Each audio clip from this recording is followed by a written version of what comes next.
Gravity will pull it down to Earth. As you increase the power, the cannonball will arc and land further and further away. Eventually, if you could continue to increase the power, the cannonball will be going so fast that it ends up in free fall around the Earth. Gravity is still pulling down on the cannonball, but it's going so fast that it never hits the ground. This arc, which constantly misses the Earth, is called an orbit.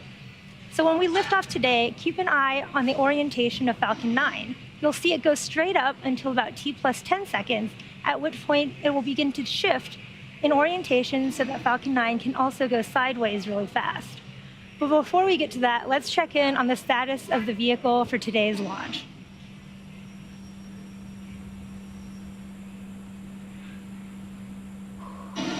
We are currently a little over T-minus 4 minutes from liftoff, and Falcon 9 is now moving into the final stages of the countdown.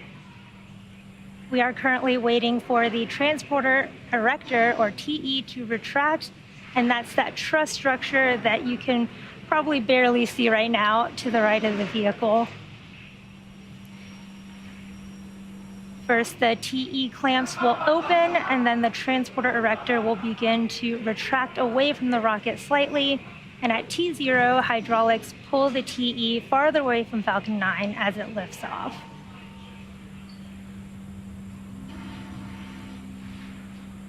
Now, the transporter erector provides liquids, gases, electrical connections to the second stage, as well as air conditioning to the payload fairing.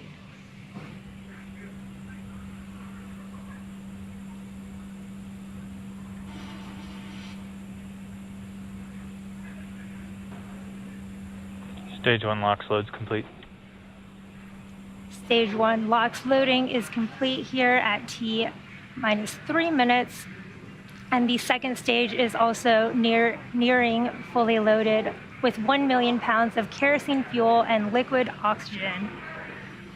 Super chilled liquid oxygen is our propellant oxidizer, and that is what is creating those white clouds that you see around Falcon 9 along kind of through the mist, and that's because the warm, humid ambient air is causing that liquid oxygen to turn into gas. Now, the first stage just finished prop loading at T-minus 3 minutes, and the second stage will be finishing up at T-minus 2 minutes. At T-minus 60 seconds, Falcon 9 will be in startup, and this means that the rocket's autonomous internal flight computers will have taken over the launch countdown. And just inside of T-minus 2 seconds, we will light the Merlin 1D engines, and we're set to lift off. The Starlink payload continues to be healthy, and the Falcon 9 team is tracking no issues on the rocket. Weather is still looking favorable, and the range is green for launch. Here at just under T-minus 2 minutes, let's listen in to the terminal countdown.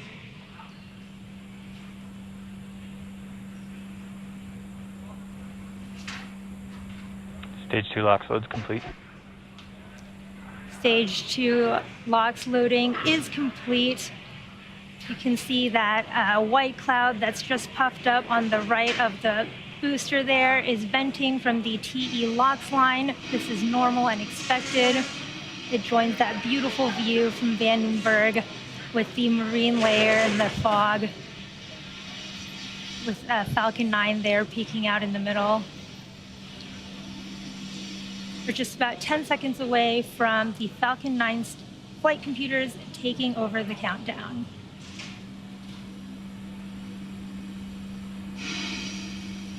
Flight computers in startup.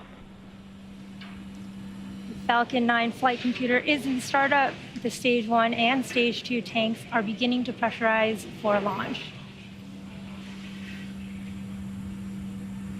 Go for launch.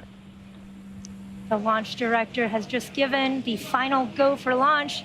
All systems are go. Let's listen in to the terminal countdown and watch as Falcon 9 takes our 51 Starlink satellites into orbit. T-minus 30 seconds and counting.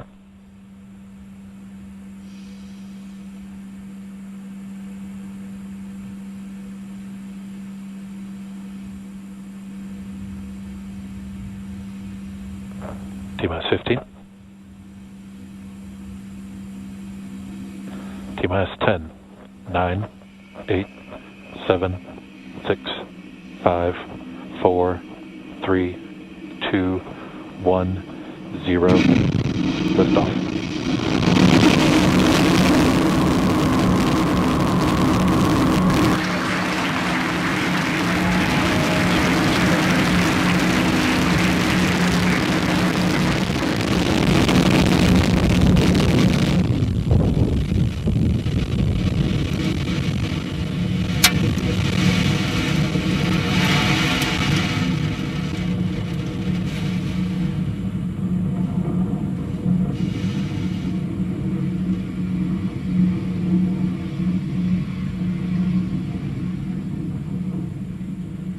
What a beautiful view of Falcon 9 as it successfully lifts off from Pad 4E at Vandenberg Space Force Base, carrying our stack of 51 Starlink satellites to orbit. Now, moments ago, we throttled the engines down in preparation for max Q, or maximum aerodynamic pressure on the engines, and that is coming up in just about 10 seconds here. Supersonic.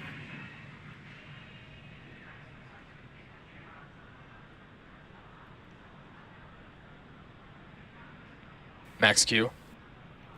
We did just pass through max Q, and in a minute we will have 3 events happening in back-to-back in rapid succession, and that's main engine cutoff, or MECO, stage separation, and second engine startup 1.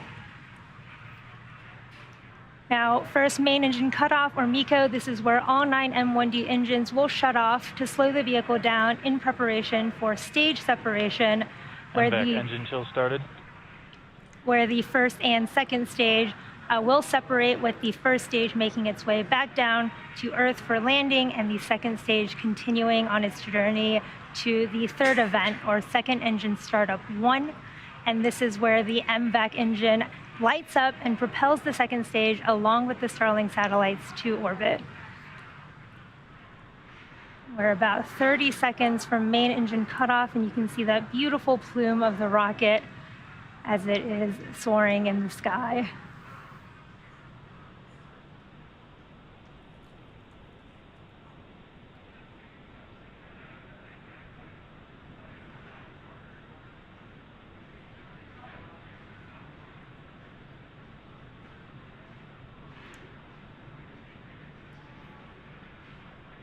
MECO. You can see the light from the engine.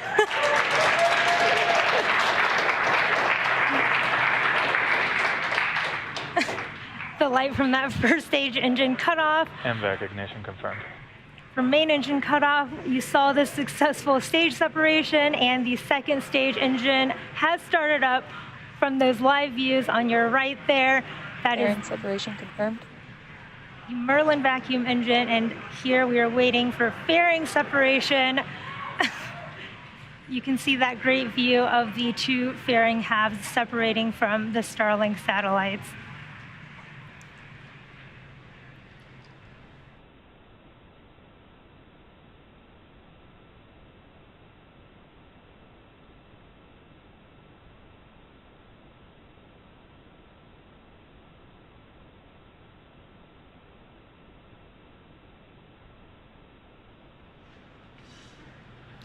Today's flight marks the 24th time SpaceX has reflown the Falcon fairing halves since November of 2019.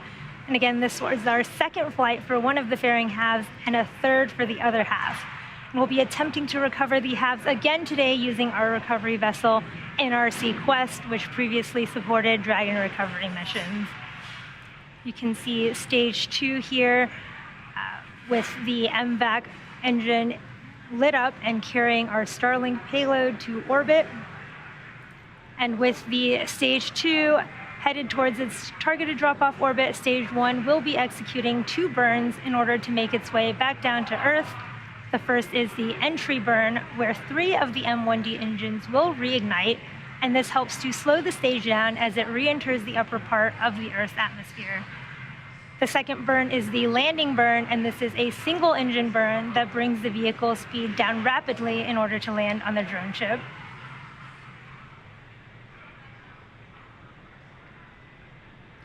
If you're just catching up with us, we had a successful launch of Falcon 9 from Vandenberg Space Force Base, Slick 4E, and you're looking at a live view of Falcon 9's second stage as it delivers our Starlink payload to orbit. Both vehicles are following nominal trajectories.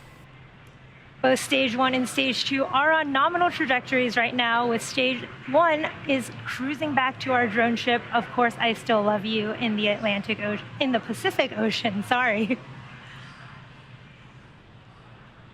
As a reminder, today's mission marks the 10th flight for this particular booster, the second flight for one fairing half, and the third flight for the other half. Reusability is critical to what we do at SpaceX. It allows us to refly the most expensive parts of the rocket, which in turn drives down the cost of space access.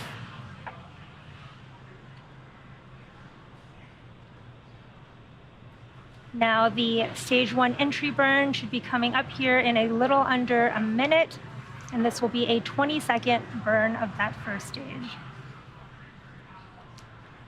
Some of you may know that Falcon 9 is named after the Millennium Falcon from Star Wars, and the number 9 indicates the number of Merlin 1D engines on the first stage. The Merlins on the first stage are optimized for sea level, and these achieve 190,000 pounds of thrust during ascent and descent, and the MVAC engine, or Merlin vacuum engine that you see on your screen right now, is optimized for 220,500 pounds of thrust in vacuum.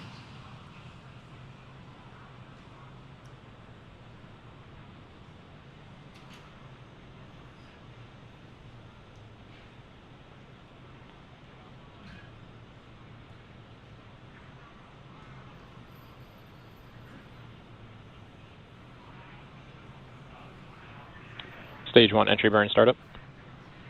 What a cool view on your left of the Stage 1 entry burn startup there. This is a 20-second burn of 3 of the Merlin 1D engines of the first stage.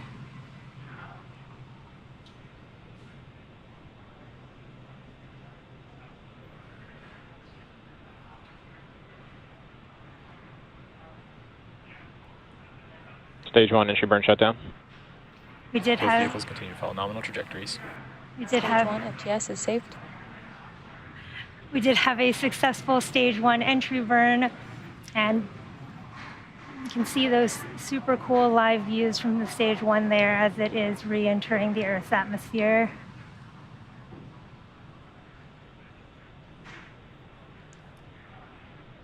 We can't quite make it out from those Stage 1 views, but there is a lot of soot on that first stage of the booster, and that is because the rocket-grade kerosene, or RP1, that is used as a fuel in Falcon 9 is carbon-based, and when it burns, it generates that Stage 1 soot. transonic. And then as the booster approaches its landing site during descent, it does this long re-entry burn, which we just saw, that slows it down prior to re-entering the atmosphere. And when it re-enters with its engines first, the booster actually flies through its own plume, which deposits the Terminal soot guidance. on the rocket. Now, Stage 1 landing burn should be starting here very Stage shortly. 1 landing burn. Stage 2 FTS is saved. Stage 1 landing burn has just started. That is our drone ship, Of Course I Still Love You, in the Pacific Ocean.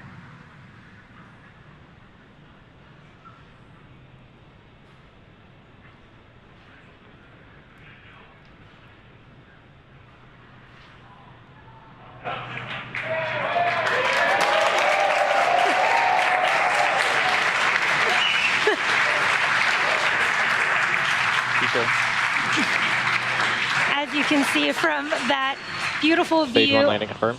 of Stage 1, having landed on our drone ship for the 10th time, this marks our 90th overall successful recovery of a Falcon 9 first stage and the Nominal orbit insertion. 124th successful launch of a Falcon 9.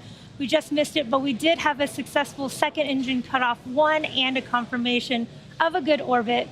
Up next, we will have a coast phase followed by the second burn of our second stage engine. These additional burns allows us to modify the orbits of our payloads more efficiently than launching directly into the final orbit. So today, our second stage will coast for about 35 minutes until we reach apogee, or the highest point of the orbit, where we will conduct that second stage burn. You can follow the progress of the second stage with this animation showing where we are around the Earth And we'll see you back here at T plus 44 minutes, 30 seconds for our second engine start too.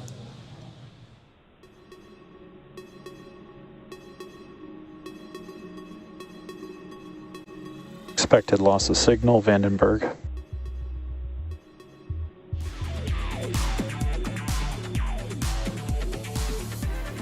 Welcome back. We have just a quick correction. We actually just have one burn from our West Coast Vandenberg launches.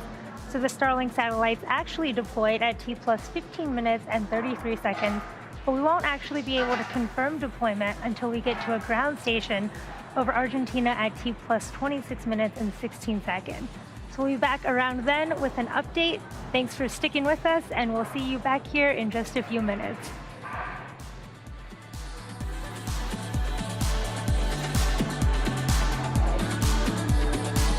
Welcome back to our broadcast for our Starlink mission. If you're just joining us, a quick recap of today's mission. We had a successful liftoff from Vandenberg Space Force Base at 8:55 p.m. Pacific time.